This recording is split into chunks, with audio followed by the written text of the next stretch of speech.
Welcome to the Roundtable Podcast with me, your host, Michael Baum. Tune in as we have honest and genuine talks about everything real estate and so much more. Let's get to it. All right, so I'd like to welcome on today's episode Trevor MacLeod. Trevor's the president of the Gray Group based out here in beautiful PEI. So we're here in their office currently on PEI. So the Gray Group is a key player today in the Maritimes as a landlord and all sorts of real estate, whether commercial, residential, golf course, master plan community, shopping malls, you name it. They're kind of involved into everything. So we'll get to it. So Trevor, welcome to the show. Great to be here. Thank you. So before we get going in real estate, who's Trevor MacLeod? Where are you from? How'd you become the president of the Gray Group? Trevor MacLeod, born and bred PEI boy. Been with the Gray Group or iterations of the Gray Group I'm in my 30th year with the company now. Wow. So what we really started out as was Vogue Optical. So we had grown that company to 68 corporately owned stores. Back in 2012, 2013, we sold that operation. At that point, we had a small portfolio of commercial property. Kept that with the sale of Vogue Optical, and over the years added some operating companies, grew the real estate, and back in, I would think it was 2019, really kind of decided we needed to figure out what we wanted to be when we grew up, and we kind of started focusing on growing the real estate portfolio. So started out in marketing with Vogue Optical, was not that great at it, didn't enjoy it all that much. Grew up with a father who was an entrepreneur. He was a general contractor, did mostly commercial work. I also had a ready mix company. So I kind of cut my teeth with the real estate and the construction side of things. So it was kind of where my interest lied. So we, followed that path, and here we are today. So you kind of grew up within the company. So you started on the bottom of the totem pole and worked your way up. And so how many different jobs, I guess, would have you have done with the company since you started? Yeah. So I started off as a marketing assistant with Vogue Optical. Within 2 years, I started taking over, like kind of doing both. Started as a bit of a marketing manager at that time and managed the real estate side of things. And as we grew the real estate side of things, then I became kind of the real estate guy. Designed the Vogue Optical stores, construction managed those stores, and then did the leasing on both the landlord and the tenant side. For Vogue Optical and us, as it wasn't called the Gray Group at that point. It was a earlier iteration of that. During that time, traveled Atlantic Canada extensively with our owner, the founder of Vogue Optical, Wayne Gray. So really got to know the Atlantic market quite well. We would fly in and fly out, and really drive the markets and understand the markets, and mostly the smaller secondary markets. Opened a Dooley's in Gander, Newfoundland, and managed that from Charlottetown, which was an interesting time. Spent 30 nights in Gander. Well, it would have been, I was there during 9/11. So I was stuck in Gander for 4 days during 9/11. We were supposed to win for a day. So interesting experiences. Yeah, because all the planes would be landing there too. Yeah. Wow. It was quite a time to be there. Wow. And then really just kind of progressed through the company at that point. Kind of created my own path in the company. The Grays and I have since partnered on a campground operation. So we're running a campground in PEI. We also purchased a power line utility company. So we have that today as well. Yeah. So some of the operating, it's been varied and interesting. It's been. Well, when you're somewhat in a smaller type of business at the beginning, because Vogue Optical started just with one location, one person having an idea and wanting to do stuff, and then multiplying it to multiple locations in the future. So kind of having to do kind of everything right at the beginning. So Absolutely. people would think that because you are, I guess, the president of a company now, that oh, it's just everybody else kind of does stuff. And but at the beginning, you have to really be in there and do all sorts of stuff, whether it be shoveling the front step if you get there, Absolutely. nobody has done it or whatever. Yeah, I mean, we've spent, some long hours opening stores. We had to have a store open, a Vogue Optical store open on a Monday morning. And so, we'd be 2 and 3 o'clock in the morning, putting frames up, getting everything ready to go for a Monday morning. And it was really interesting times, great mentors. And in Wayne he was a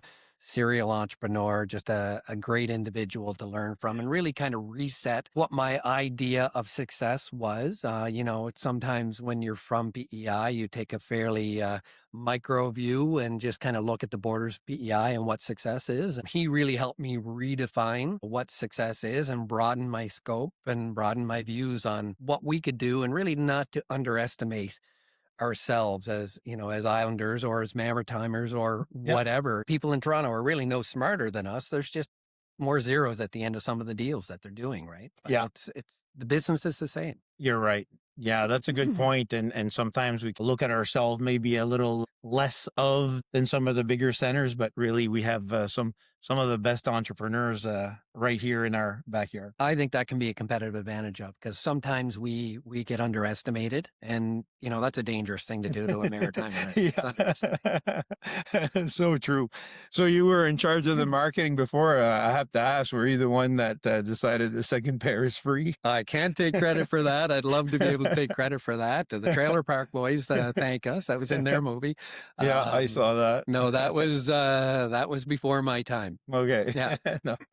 And last thing before we get into really the nuts and bolts and start talking real estate, what are some of your hobbies? What do you do? Like, what do you do to spend time and travel? And I mean, your kids are a bit older now, but I know your kids were involved in hockey and you were kind of following that along. Maybe what are some of the stuff you like to do, and what are your hobbies as Trevor MacLeod? Yeah, I mean, I think my free time, I'm never bored. I'm an avid boater. That's my passion. Once I get out on the water, I can leave kind of all my problems back at the dock. So my wife and I, we spend as much time on the water as we can. I dabble in golf, not very successfully, but as you've golfed with me, so I'm an old car collector. I collect antique cars as well. So that was a passion of my father's. And when he passed away a few years ago, I had one of my own at that time, but inherited a few of his now. And so we're tinkering away at that. Really just anything, just staying active, keeping your mind sharp. And I think as long as I'm having fun, that's all that counts, really. Yeah, for sure. For cars, do you like try to fix them? Do you guys have a garage that you try to fix? Or do you buy like already done up, as someone else has done all the work for you type of thing? Both. Or okay. Yeah, no. So we do have some that are works in progress. With an old car, it's never done. There's always something to do or repair or stuff like that. But it's something to kind of tinker away at. What's your pride and joy that you have now, and what are you aspiring, I guess, as a serial entrepreneur, I guess, yourself now? What's your dream car, and which one do you have now that you take super good pride? Because I know, having known you a long time, I know you and your dad had a great relationship, and you really you valued his relationship through the years. So I'm sure having one of his cars to you now, I'm sure means a lot. And so kind of maybe give us which one you like right now the best, and which one you really want in the future. Mine that I purchased independently of my father, and it's kind of my pride and joy for the summer, is I have a '69 Bronco. Okay. Which is roof or no roof? Typically no roof. It does have the roof, but typically it's a sunny day queen. It doesn't go out in the rain too often. So that's kind of my pride and joy from a car standpoint. One that I did inherit from my dad, and he had that for 60 plus years, is a 1930 Model A coupe. So we've really taken that back to the bare bones and are rebuilding that now into hopefully something. It's a long process that you tinker at, but No, I'll be interested in seeing that when it's done. Yeah. And which one would be like the one that you have your eye on? That would be like if I can, if I can make it, if I can do it, I would like to have this car. What would it be? Probably an Aston Martin. Okay. Yeah, probably a DB9. Yeah. Yeah, Something like that. something like Yeah. that. But I'm a bit too Scottish for that. Maybe later on. Yeah, Maybe exactly. later on. No, it's the boat would be priority number one. Yeah. Yeah. Okay, cool. So I wanted to maybe talk a little bit before we get into too much of the real estate side of things. You mentioned Wayne Gray, Mhm. and his name's on the wall here, and his sons are also involved in the company. You can talk a little bit about that as well. But what was the impact of Wayne, not only to the Gray Group, but to PEI in particular? And one of the questions I had was, you guys decided to give out in 2025 $10,000 per week on his behalf to all kinds of charities on PI, or maybe not only PI. You Mhm. can mention what that is, but so what impact did he have, and why the $10,000 a week was important? Yeah, I mean, for anybody who met Wayne, they'd instantly understand why he was successful and who he became, who he was. I've known the family my entire life, even before I worked for the company. Wayne was a serial entrepreneur.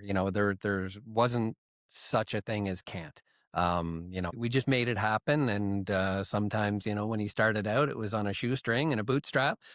But throughout the entire time that Vogue was growing, like if you ask Wayne what his secret to success was, is just give a little bit more than people expect and, do the right thing, at the end of the day. And I really think that was the reason for his success. If you walked into a room, you were the only person in the room to him, and you felt like you had known him your entire life. So he was a vivacious personality and always was giving of back to the community and those who maybe are less fortunate. So this 52 weeks of giving in honor of Wayne Gray was really the brainchild of his son Corey, and I mean the philanthropy that the Grays.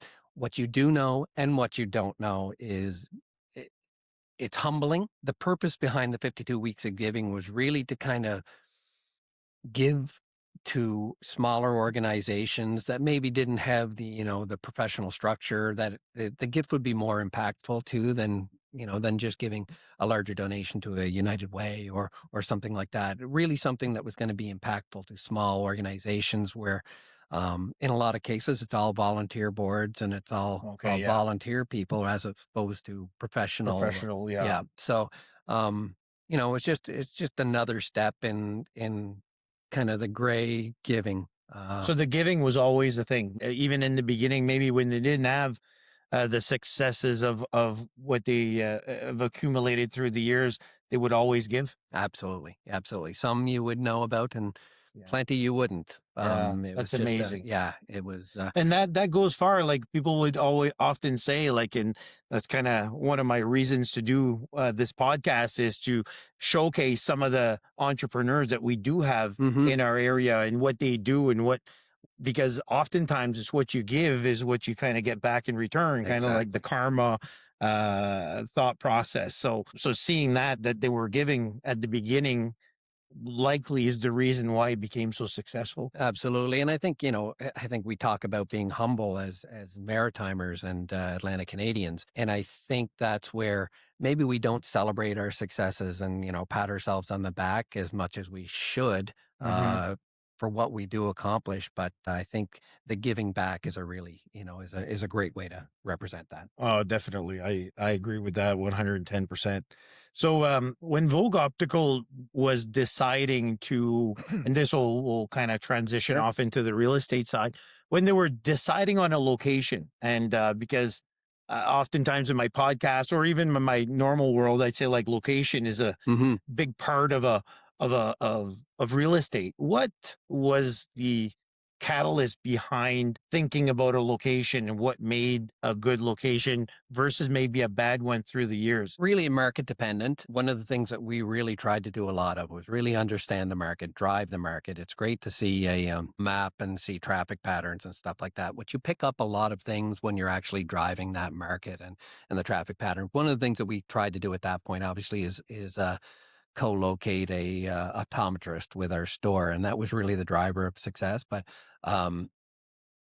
access and egress is so important when it comes to, especially with an elderly clientele in a lot of cases with optical, right? You need to be able to get in and get out and have adequate parking. And I think it doesn't really matter what business you're in, especially retail. Access and egress is vitally important. We always looked for light controlled intersections. So if we had a corner on a light controlled intersection, you know that you have that access and egress and you have visibility, right? Right. Which can't be taken away from you. And then, other than just freestanding locations, we'd look at strip malls.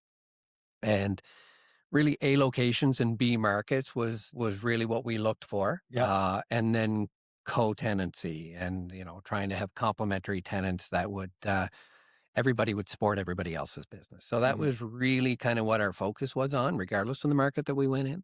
That must have been a good thing, because in the end, for people that don't know, when Vogue Optical was sold to New Look way back, I believe New Look, right? Correct. Yes. They did not buy the location, so you kind of became a real estate landlord. Absolutely. Because when they bought the company, now you owned all these locations, which in turn, because you put them in good locations, became good assets. But now you're a landlord. Now you don't have, it's not an owner occupied building. It's now basically you're a landlord. You have a lease with a new company that was your previous company, and now you become a landlord.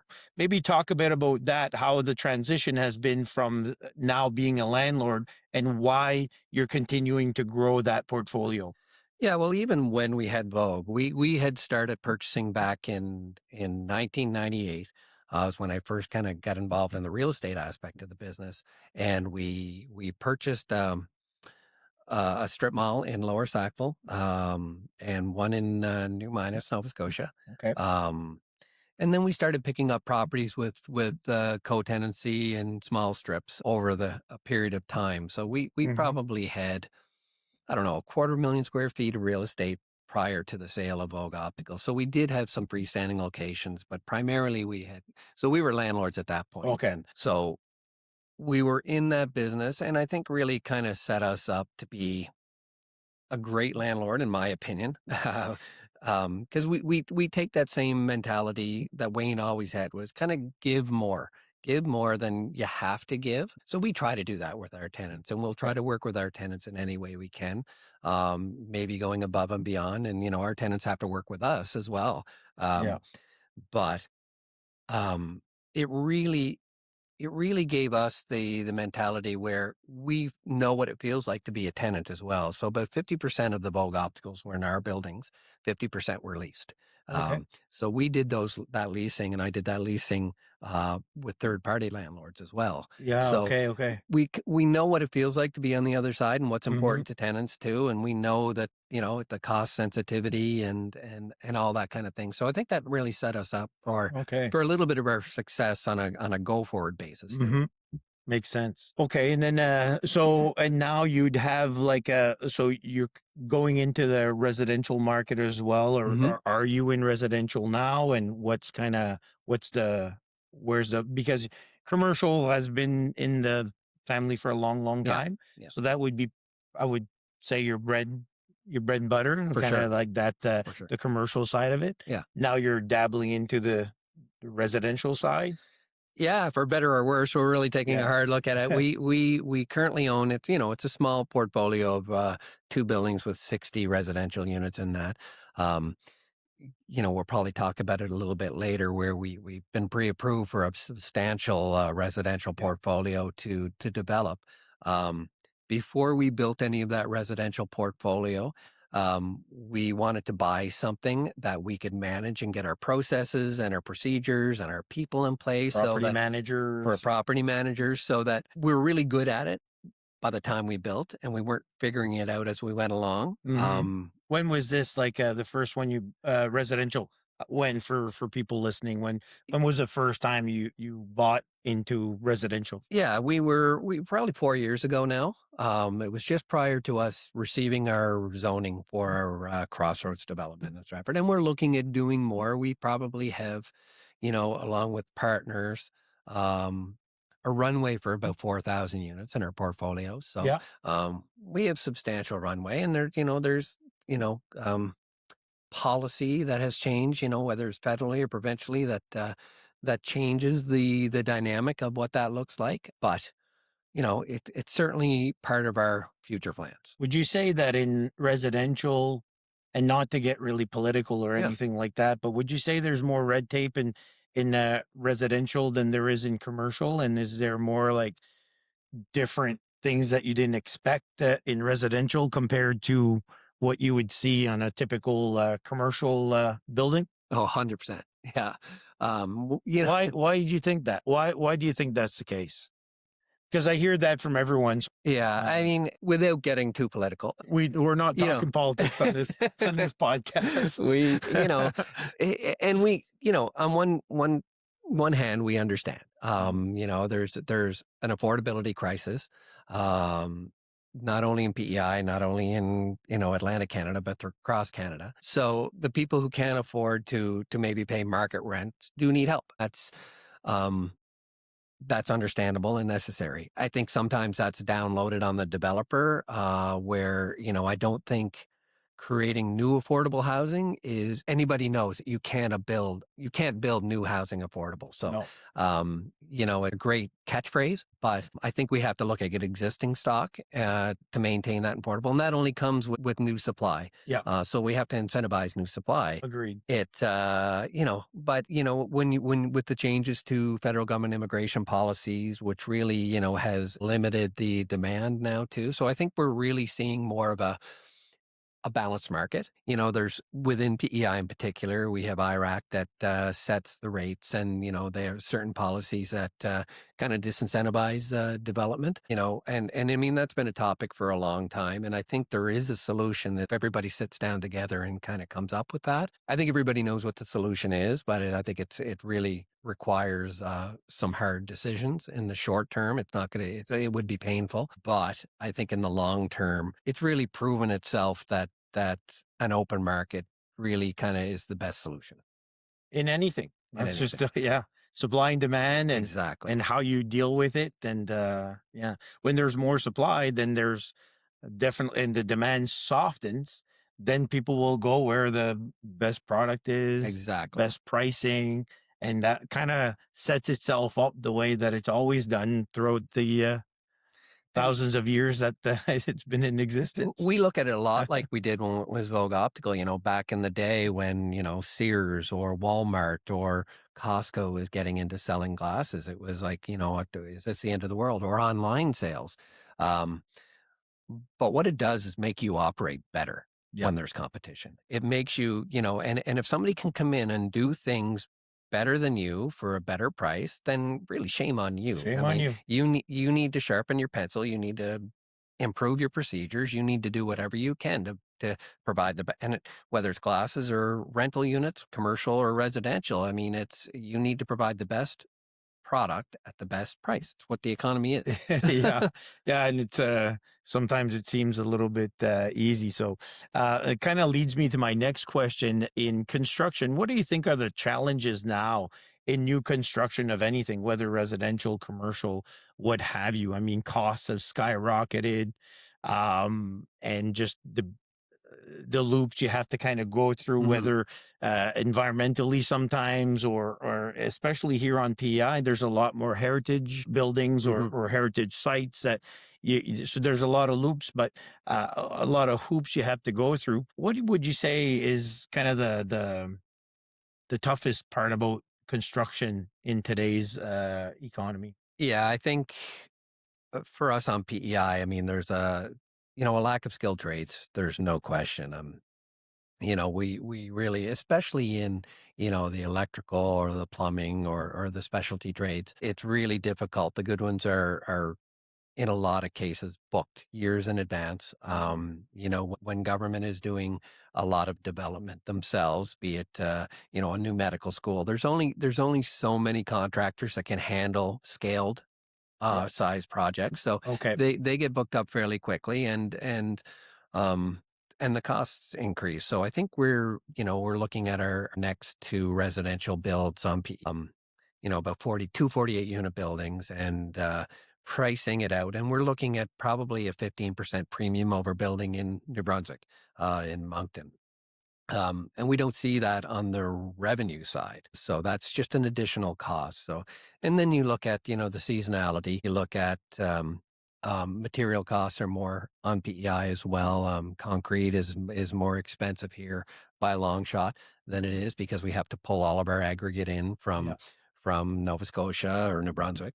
And then there's time periods. Time is money, and from the development stage to the approval stage and zoning requirements, and there's just a lot of red tape that I think across the board we need That's to all that eliminate red tape. And I think if we were sitting around this table, and I've often said that, if we were sitting around this table in Newfoundland or New Brunswick or Nova Scotia, everybody would be saying It's the the same same thing. thing. Yeah, yeah, It's yeah. it's Yeah. we just look at PEI. I mean, mind you, most of our portfolio is outside of PEI. About 70% of our portfolio is outside of PEI.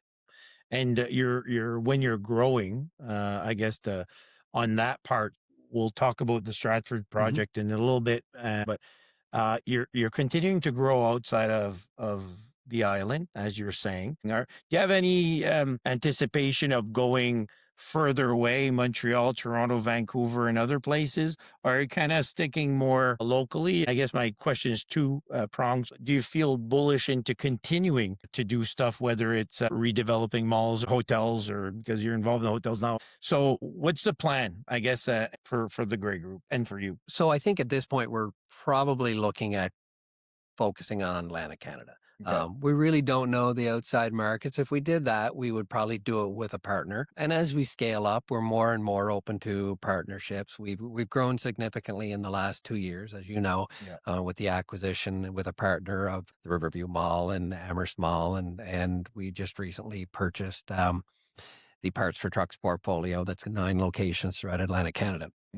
So for us, we don't feel like we see the boom bust economy in Atlantic Canada. I think Same. we're more of a steady growth and managed and controlled growth. That being said, we try to diversify throughout the Atlantic provinces. We've diversified heavily, and we really have done it by design, with retail, office, light industrial, and some hospitality, but Campground. campground, which Seasonal, but yeah, no, but exactly, when it's busy, it's busy. But so we kind of pride ourselves on being that diversified. So when one asset class is doing really well, one might not be doing well, but we're not all in on any asset class. So that kind of gives us a little bit more comfort, sleep at night. We pay particular attention to when our debt is coming due and staggering that, so we're not exposed too much. We look at our when we're negotiating our tenant leases, we look at, we'll take, a good lease is a good lease, but we do look at our lease expiries and kind of structure those over multi-years to make sure that we're not having too many leases expire in any particular year that exposes us to, to downturn. Never thought about that. Yeah. So, we're very purposeful in what we've done. I know you spoke with Doug Doucette a while ago, and he kind of put us on to this traction EOS system that we took on back when COVID had just started, and it's really made us focus and kind of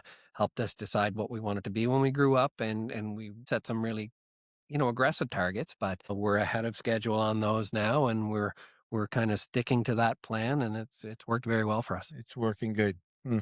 Yeah, diversification. It's like sometimes the residential and commercial. We often say when residential is down, commercial is up, and when commercial is up, residential is down. And oftentimes people say, "Why is that?" And it's just, I don't know. It's been like that forever. Seems that when a residential boom is going, then once that happens, there needs to be shops and commercial and services in and Yeah. around where those people are living. And sometimes if it goes down, but then the commercial kind of goes up. So it's good to be diversified. Yeah, and I've been doing this for, like I say, I'm in my 30th year, and we really kind of looked at, more of the development side over the last 20 years. But I don't think we've really seen in Atlantic Canada a major downtime. I mean, there's the 2008, 2009, but we always seem to chug along in Atlantic Canada. And, Yeah. I think sometimes downtimes are a bit good because it weeds out some of the weaker players and creates opportunities. Yep. And so I think that's where you need to keep some of your powder dry sometimes and be able to. I'm a bit of a contrarian that way is, when To everybody else jump. is selling, we buy. And when, when everybody else is buying, we might sell. We're not typically sellers, but, who knows what day. Yeah, exactly. And that makes a lot of sense. You guys are into the golf industry as well, I guess, a little bit. That might be more of a passion project than anything else. And that's in Stratford. That's the Correct. Fox Meadows Golf Club. But was that more of a passion project to decide to because you guys lived in the area, wanted to just and golf, so kind of wanted to have that, or was it always on the radar to eventually own a golf course? That's really a Corey question. The golf course really doesn't fall under the Grey Group umbrella. It is a nice part to have as a sideline asset, but I think it's more of a passion project for Corey and More of his a Gray brother. family than More a of a Gray Gray Group. family. Yeah, they were very heavily involved in golf just as a recreation beforehand. And I mean, um, i- again, it comes back to being the people that they are. Is that the founder of that golf course and the builder of that golf course passed away, left that property to his daughters. They really weren't involved in or had any interest in the golf industry, Mhm. but being the people and the community minded people that the Greys are, they really wanted the Greys to have that property, and because they knew they would do good things and respect and honor the vision of their father. And I think that's proven itself. It's an important part of the community. It's really in the center of the community, and um, I think they've done a great job with it. Yeah, I think so too. And it's funny you say that because on the previous episode with Doug Doucette, we talked a lot about just being good people and how it actually reaps back to you when you're just a good person and you do things. And I will say that like Wayne Gray, I was fortunate enough to be able to meet him several times and Mhm. just a fantastic individual. And Corey and Darren and the rest of the family are just super great people, and it's not by chance Yeah, that stuff is happening. I can tell when you talk about them, even if you've been working with them for 30 years, and you still talk about them on a high regard. And I will say, like, that's what I find about the Gray Group. The Grays as people are tremendous individuals, and it's funny how good people tend to come together. yeah, yeah, Your reputation in Atlantic Canada in particular, you take years and years to build a reputation. It doesn't take long to ruin that reputation by not doing the right thing. So we always say that no one deal is bigger than your reputation. Just do the right thing. And, sometimes that may sting and sometimes that, could be costly, but, when we make a mistake, we try to own it and do the right thing by whoever we're with. And, we expect the same from our suppliers, our tenants, and our partners, right? right. So, and we'd rather not do a deal than do it with a bad partner. You can't do a good deal with a bad partner, No, right? no, it's just fun to see and fun to watch. Just born and raised people from Atlantic Canada, just Absolutely, being good people and being successful, whatever success for means, sure. right? To people, but by doing it too and making Hmm. good in the world. So talking about that Stratford project. So that's it's a big project, one that I know quite a bit of, but not a whole whack. So maybe if you would talk to us about how that came about. Where are we now? Where we're going to be in 5 years, 10 years, 20 years from now? And what's the whole purpose of that project?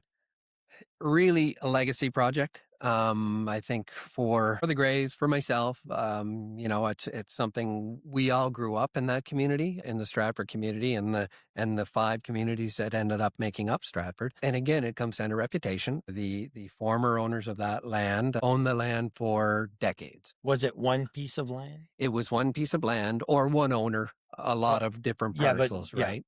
But really, the person wasn't a developer, but they would sell off little bits and pieces. So we really saw where a community of 5 different communities um, amalgamated.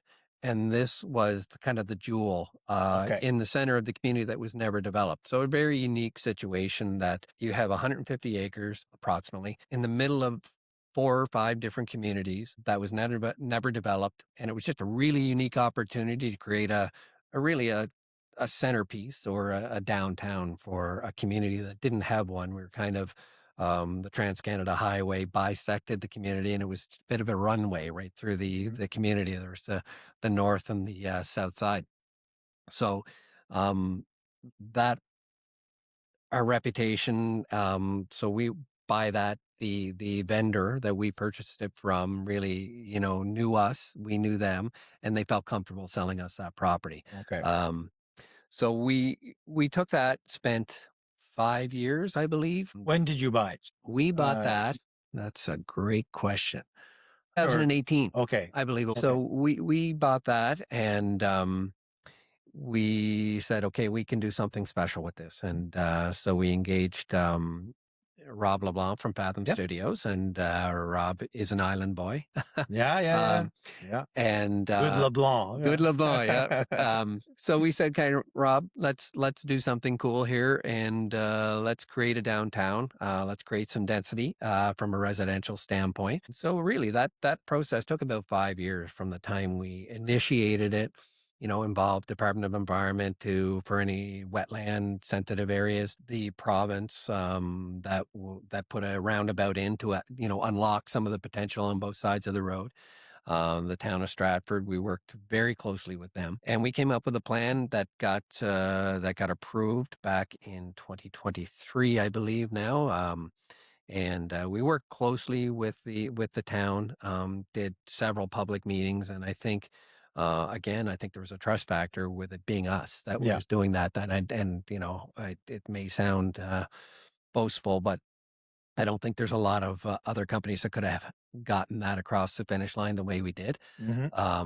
So now it's really we're continually planning. There's a lot of stormwater infrastructure that needs to happen, which is the next big step. Road works that have to go in. And is that on PI? Is that something that you as developers need to do? Correct. And is there a part that the province or the city does, or it's mainly you guys that do it? Yeah, no, we primarily have to do all the infrastructure within our own development and Within the within the but the development. roundabout would have been something that Exactly. and things like that. Okay. Exactly. So we work closely with them and do some trade off on lands and access and Okay, yeah, roads makes and sense. stuff Yeah. like that. So, Mhm. but at the end of the day, it's a collaborative approach.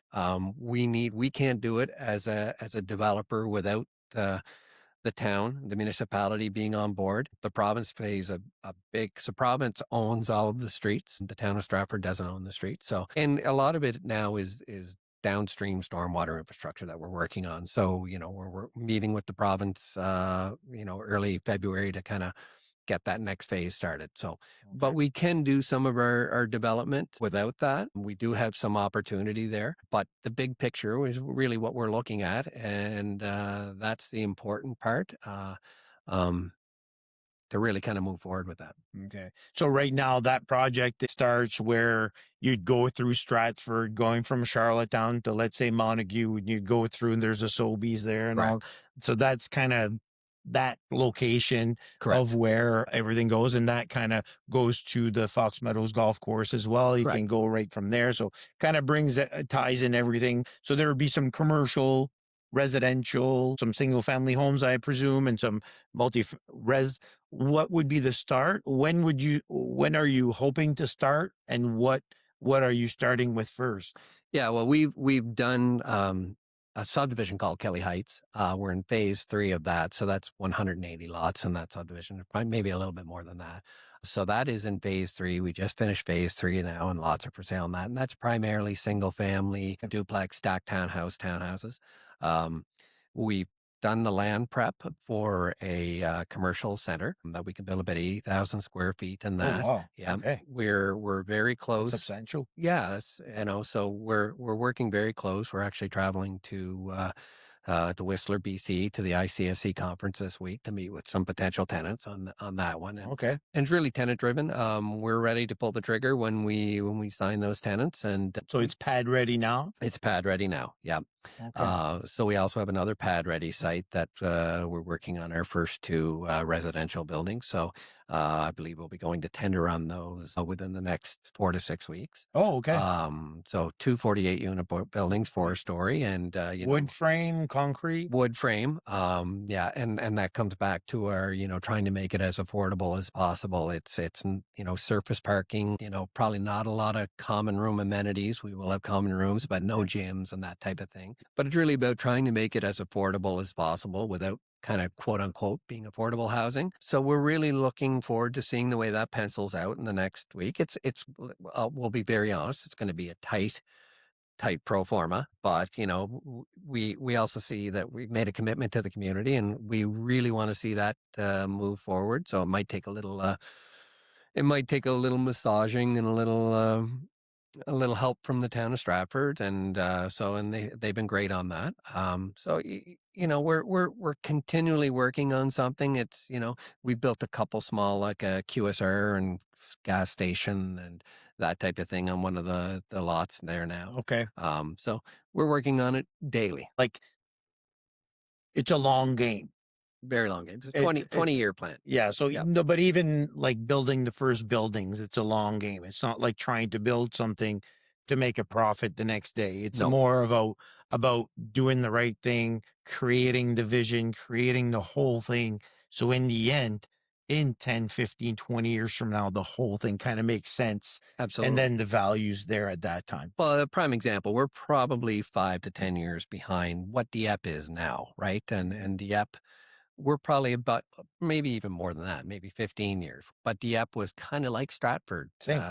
10, 15 years ago. And now look at Dieppe, it's crazy. It's what's the population of Dieppe now? 38,000. Yeah. Yeah. When I grew up, it was 10,000. Exactly. And now it's just growing to points where just everybody shakes their head going like, oh my God. Where are they coming from? Well, but you know what? Like they are coming. And over the last 3-4 weeks, it's I've never seen it. Like it was kind of slowing down. Then the last 3-4 weeks, everything's being leased up. I made a search. There was only 4 houses for sale in the entire Fox Creek area this morning. 4 houses. That's crazy. It's crazy. Yeah. Like, and probably those houses are already in contracts right now being talked about or whatever. So it's a bit different, but I believe Stratford has the opportunity, to your point, to be that as well. Yep. Not knowing too much of the market. Like, I mean, I would say PEI is a bit different than most of the other markets where you really need to be from here to really understand the market, I would say. Would that be fair to? I don't know. I think, I think there's always an opportunity for somebody else to come in. I mean, Absolutely. unfortunately, we've had some of the big players in the multi-res industry, exit the market, whether it was Crete or whether it was Killam, based on some of the, the rental restrictions and what could happen. And that's unfortunate because, that's a missed opportunity. You have professional landlords that by their nature and scale can probably provide professional management and quality properties at a cheaper price, at a lower cost, just based on their scale alone. So I think that was a missed opportunity for us on PEI, and again, it's a disincentive to some of the residential development. But you know what? There's, like I say before, I'm an eternal optimist, and I think there's always a reason why not to do something. But I prefer to look at, let's figure out a way for it to happen and to make it work, because it's easy to stick your hands in your pockets and say, well, let's not do this. It doesn't smell right. But I think there's always an opportunity. You just have to get creative.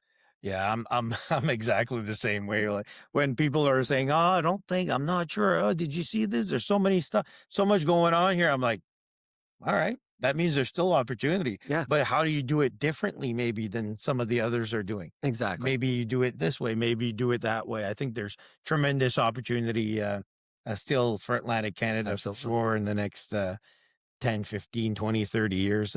For sure. If my sons wanted to be in real estate and kind of get involved, I wouldn't say, "Ooh, I think you missed the boat. Don't try it." I would say, yeah, I think there's definitely some upside in the next little while here. There's still quite a bit of land. There's still, still opportunity. Absolutely. My son actually, he and a business partner started their own construction company straight out of school 2 years ago. And I mean, they're booked for the foreseeable future. They can't keep up with the amount of work that's happening. And I mean, that goes back to a lack of skilled trades. Yeah. As 22-year-olds and 2 years of running their own business, it's pretty humbling and it's pretty awesome to see. Yeah. Yeah. That's incredible. That must be the proudest thing to do as a parent, to see your kids kind of Thriving. and And doing what they love. doing their own thing. Absolutely. Yeah. Absolutely. And I mean, it's kind of like I say, that was what my dad did. He was a contractor, and now to see my son doing the same thing, it's pretty cool. So, speaking of that, if you would look at your 16-year-old, 17-year-old, 18-year-old Trevor MacLeod, at high school and, and on PEI, and what would you have guessed that you'd be sitting here right now with me doing what you're doing? And if you would have time to go back and talk to that person, and oftentimes the reason I do this podcast is to try and help young people kind of so a lot of times I tell them you don't have to know exactly what you want in grade 11. Like, you can't be, if you want to be a doctor, I guess that's kind of easy, or you really want to be an accountant, that's kind of okay, then you can go this way. But if you're unsure, it's okay to be unsure and just kind of wing it. Yeah, And absolutely. so to back to my question, your 16, 17, 18-year-old self, would you have thought you'd be here?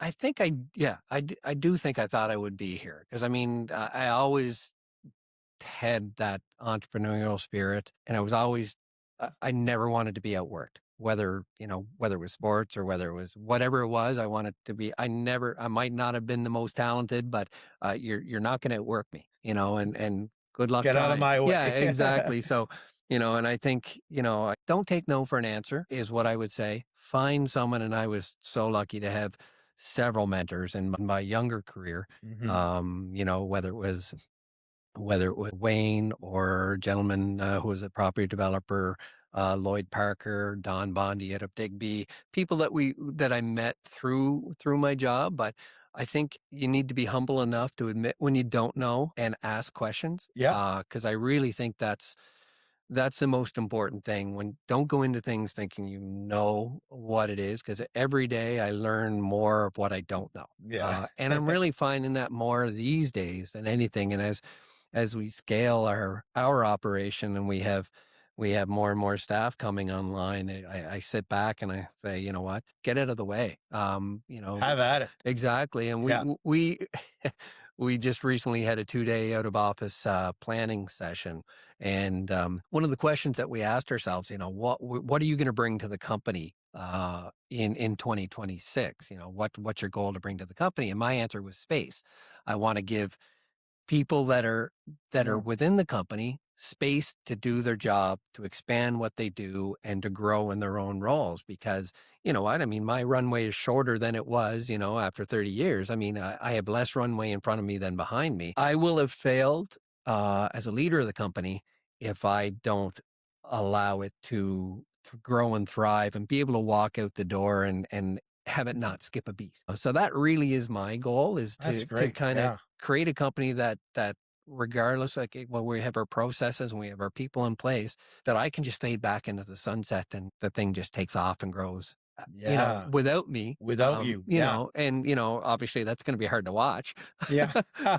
But knowing that you did all the work before to make that happen, I mean, it can't happen without you doing all this work now. So I hope so. Right. I think, it's sometimes it's hard to let go of that vine, especially when you've done all those jobs and you're, it might say the gray name on it, but, I treat it like, it's my company. Like I say, I mean, that's one of the things that Wayne has allowed me to do. He gave me the rope to hang myself, and he allowed me to make mistakes and grow and just do what I wanted to do. And now it's, and Corey, the same as, we built that trust, and obviously over the years, and I don't necessarily ask him permission to do stuff. I just tell him what I'm doing, and we have our same page meeting once every 4 or 6 weeks, and Yeah.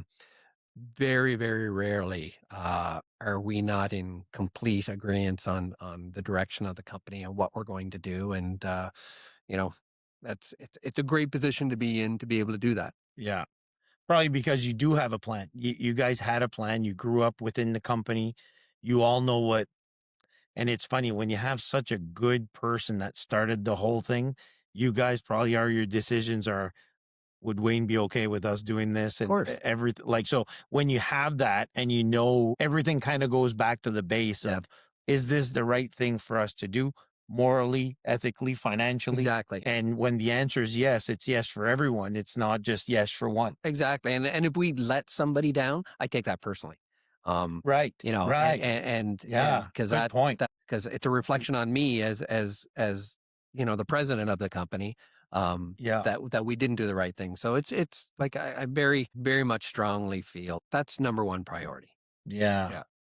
That's very interesting. So, were you a straight A student at school? Like, was everything easy when you were at school? Where did you go to college? Did you go to college? All that kind of fun stuff for kids that are listening. You know what?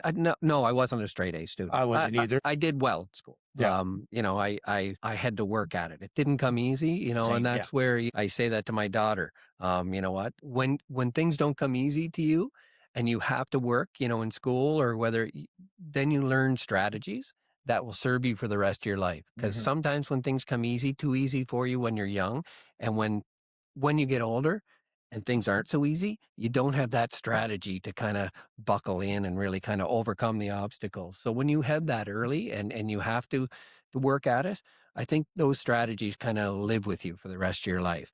And Yeah. and so I mean, I did go to, I thought didn't want to be in the construction industry, and I went to Dalhousie to be a kinesiologist, did 1 year of that, really decided that wasn't for me.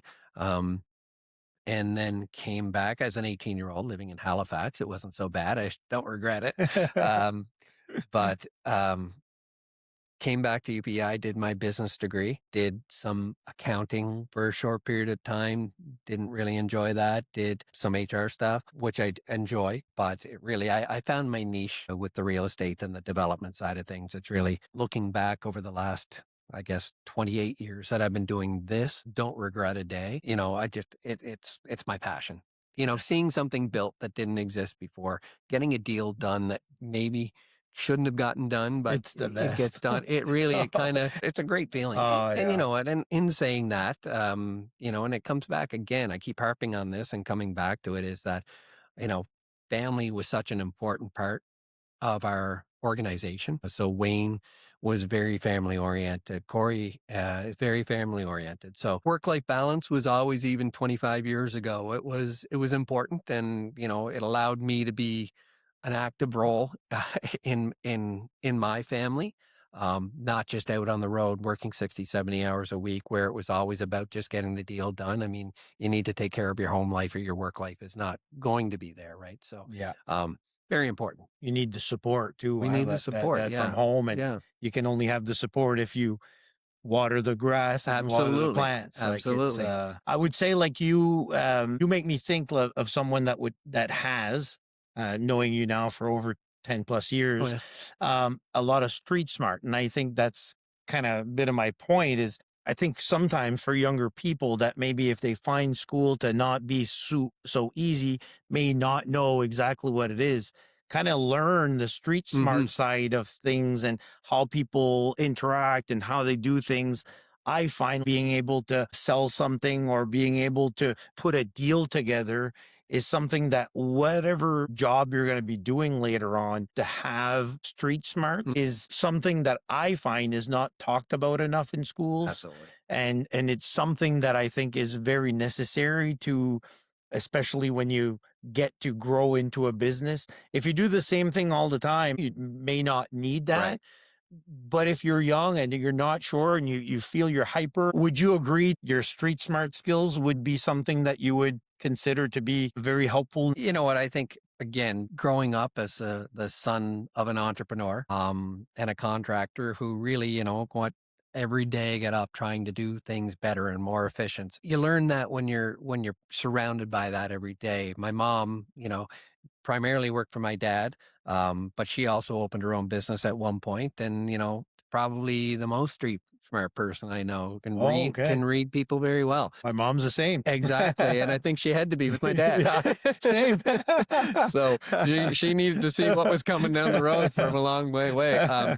But I think that that comes with experience. Every deal, there's a science and an art to it. That's the part that gets my blood pumping, is the art of the deal. And I mean, you don't want to give any reference to Trump these days, but there is an art to it, and to reading people. And we recently did a fairly large deal, and I won't mention it, but we were part of an RFP, and we were shortlisted, and we went into an interview with the potential tenant, and rather than just kind of tell them what they wanted to hear, we interviewed them and said, okay, why would you sell us as a tenant? Sell yourselves to us, because we're busy. We only want to do business with people that we can do business with.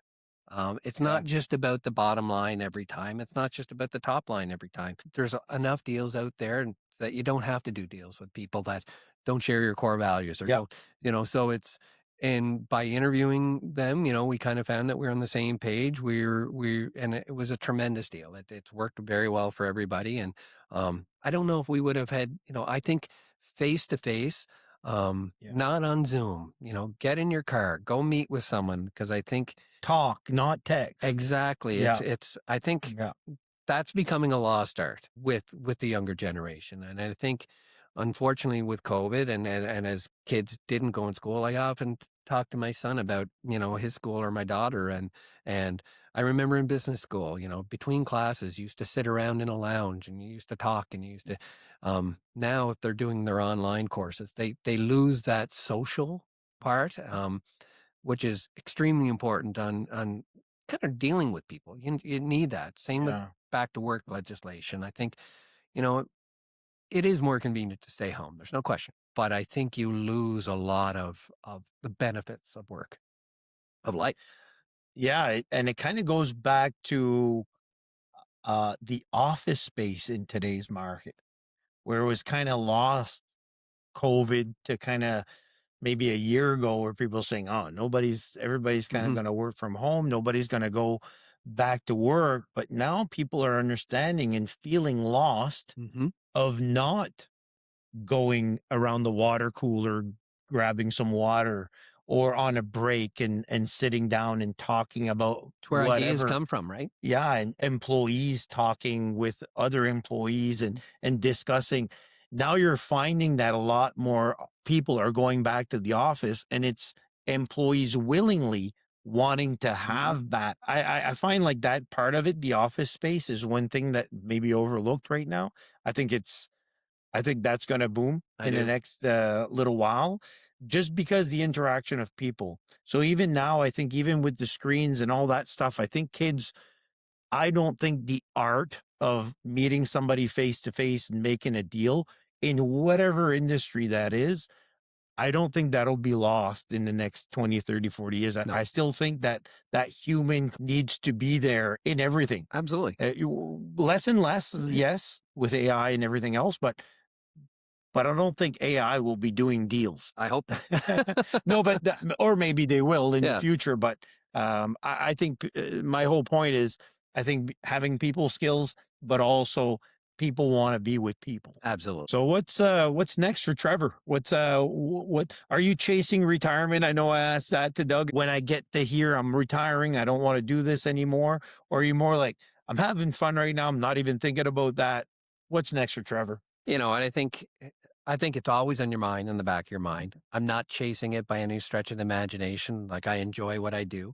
As long as I enjoy what I'll do, I'll keep doing it. I think it's more so what you're chasing is the ability to retire, not necessarily the retirement. A lot of who I am is what I do. I always think I'm going to be doing deals. I might not be negotiating the leases. I might not be, you know, doing site inspections, but once it's in your blood, it's really hard to do it. Whether it's, Yeah. I've got all kinds of hobbies. I would never be bored, but um, I would miss the people first and foremost. It's great to get out and connect with people. Regardless, I would probably do some consulting or something like that. Mm-hmm. I'm lucky enough to have, again, 30 years of history doing something that a lot of people don't get to do. Yeah. Whether it's on the leasing side or the construction side or what have you. Obviously my son is you know, probably going to be growing his business, and I'd like to mentor some of that. And the mentorship is something that I would like to do and kind of help some of the young people that are getting started in their careers, and just give them some advice, and for what it's worth, take it or leave it. But Yeah. Let them fall if they may, but at the same time, maybe not do the same mistakes that exactly, we would have done 20 exactly. years ago. Okay, so to answer your question, no, I mean, I retirement's definitely in my future. I don't have a timeline, or it's too much fun. Yeah. Too much fun. So, where can people find you? I mean, online. Are you an online guy? Yeah, I mean, I do have online stuff, like LinkedIn, Facebook, that type of thing. I'm a bit of a technical phobe.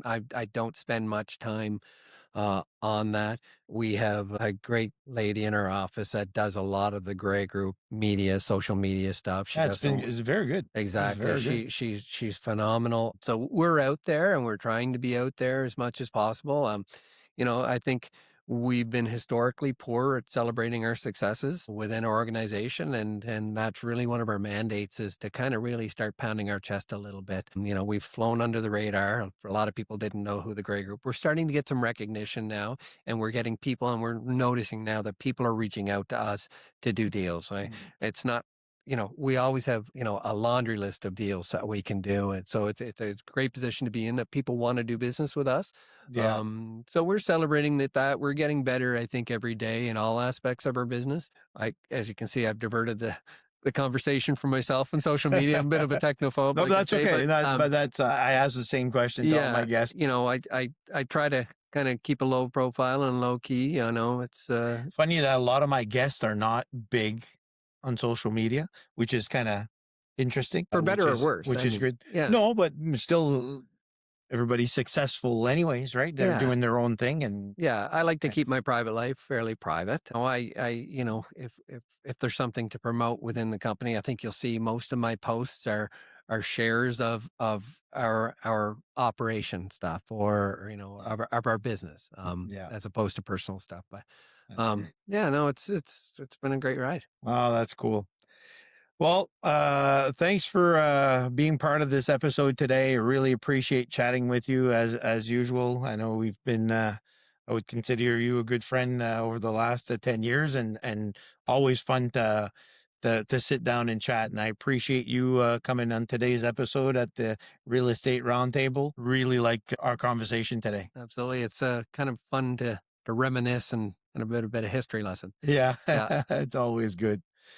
So, to everyone, please don't forget to subscribe and like this podcast. The podcast is on all social media, Apple Podcasts, Spotify. Also, you can find the podcast on encoreproperties.ca. We have a podcast tab, and you'll be able to see this podcast along with all the other podcasts that are on the show. So again, thank you, Trevor, and thanks for everyone for listening in, and till next time. Thanks, Mike.